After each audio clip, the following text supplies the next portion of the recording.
Bu videoda sizinlə bərabər do while operatoruna baxacağıq. Bundan əvvəl while operatoruna baxmışdıq. While operatoru nə idi? Yəni şərtə görə əməliyyatı yerinə yetirir. Do while operatoru da while-a oxşardır.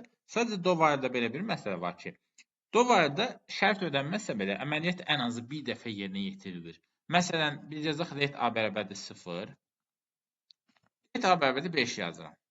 Deməli, burada yazsam ki, while məsələn a kiçikdirsə 4-dən yazsın console log a Bunun nəticəsində nə olacaq? Heç nə olmayacaq. Çünki a 4-dən kiçik deyil axı.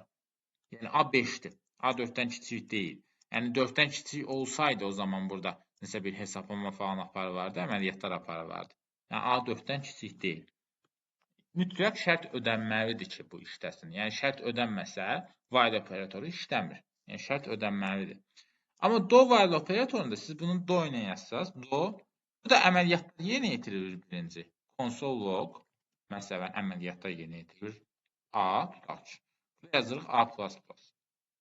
Burada sonra yazırıq while A kiçikdirsə 4-dən. Burada artıq əməliyyatlar bir dəfə yerinə yetirilir, sonra şərt yoxlanılır. Baxaq, gördüyümüz kimi bir dəfə 5 çap olundu. Yəni, bəzi hallarda belə lazım olur. Yəni, şərt ödənməsə belə, əməliyyatın yerinə yetirilməsinə ehtiyac olur. Burada gördüyümüz kimi, birinci yerinə yetirilir, A çap olunur, bir vahid artır, sonra şərt yoxlanılır. A 5-dir, bir vahid artır, olur 6. Bu yoxlanılır, 4-dən kiçikdir, kiçikdirsə işləsin. 4-dən kiçik olmadığı üçün bu başa qayıtmır. Amma 4-dən kiçik olsaydı, bu buradan əvvələ qayıdacaqdı, yenidən işləyəcəkdi.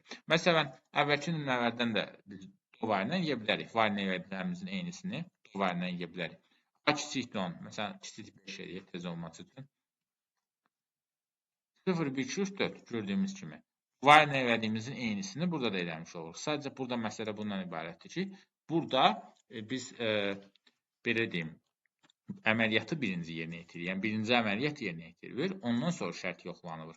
Ona görə şərt ödənməsə belə, əməliyyat ən azı bir dəfə yerinə yetirilir. For ilə while-da belə deyil. For ilə while-da şərt yoxlanılır, sonra əməliyyat yerinə yetirilir deyə. Şərt ödənməlidir ki, əməliyyat yerinə yetirilsin. Amma burada tərsinədir. Əməliyyat yerinə yetirilir, sonra şərt yoxlanılır. Ona görə də ən azı bir dəfə əməliyyat yerinə yetirilmiş olur. Məsələn, keçən dəfə parol nümunəsini, yazdığımız parol nümunəsini bununla da yeyə bilərik. Bu da birbaşa əslində keçən dəfə while ilə necə yazmışdıq ki, let a bərabərdə prompt yazırdıq.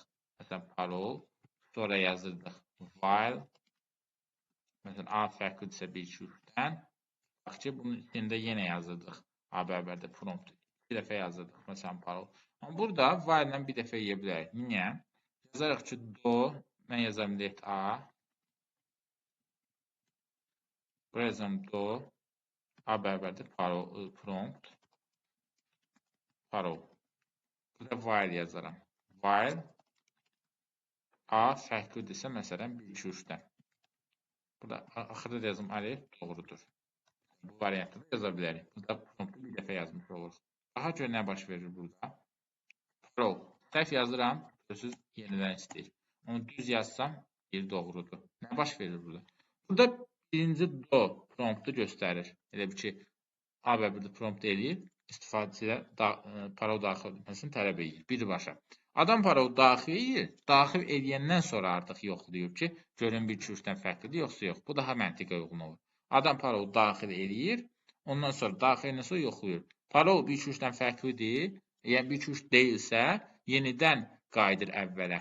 Deyir ki, yenə işləsin. Bu yenidən parol soruşur. Yenə A bərabərdə prompt parol olur, yenidən parol soruşur. İkinci dəfə parol soruşur. İkinci dəfə də 1, 2, 3-dən fərqli olsa, qayıdır əvvələ, üçüncü dəfə soruşur. Bu məntiqlə işləməyə davam edir. 1, 2, 3 daxil edəndə, məsələn, üçüncü dəfə 1, 2, 3 daxil edirsə, artıq 1, 2, 3-dür, 1, 2, 3-dən fərqli deyil. Deməli, doğrudur. Əvvələ qayıtmır, ayət hissəsi işləməyə başlayır. Ayət hissəsi işləməyə başlayanda işləyir və bizdə doğrudur ifadəsi alınmış olur. Gördüyünüz kimi. Break continue da həmçinin, yəni burada da istifadə oluna bilər. Tutaq ki, bayaqki bir nümunəyə qayıdaq. Birdən, məsələn, belə deyək. Burada belə bir şey yazacaq. Məsələn, bayaqki o birlərə oxşar. Let a bərabərdir 0, do console log a, a++. Burada da yazacaq while A kiçikdirsə ondan. Tutaq ki, mən istəyirəm ki, A məsələn 4-ə çatanda dövrə dayandırılsın, sındırılsın. O zaman burada yoxlaya bilərəm. 4 çap olunmasın məsələn. If A bərabərdir 4-dürsə, o zaman break məsələn. Break yazırıq. Baxaq, gördüyümüz kimi 3-ə qədər gəldi. 3-dən sonrası getmədi. Çünki 4 olanda artıq sındırıldı və artıq 4 üçün işləmir. 4-dən sonrası üçün işləmir. Gördüyümüz kimi.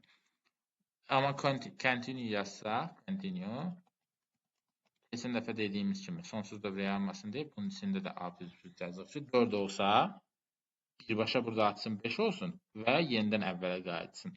Artıq 5 çap olunmasın. Onun içində yazırıq. Gördüyümüz kimi burada 3, 4. Gördüyümüz kimi 4 çap olunmadı. 4 olanda keçdi 5-ə. 5 növbəti 5 üçün işlədi artıq. Artıq 4 çap olunmamış oldu. Gördüyümüz kimi 4 burada çap olunmadı. Do while operatoru da belə. Yəni gördüyümüz kimi for ilə while çox oxşardır məntiqi. Sadəcə kiçik bir fərq var və yazılış qaydası fərqlidir. Növbəti videoda görüşənəcək.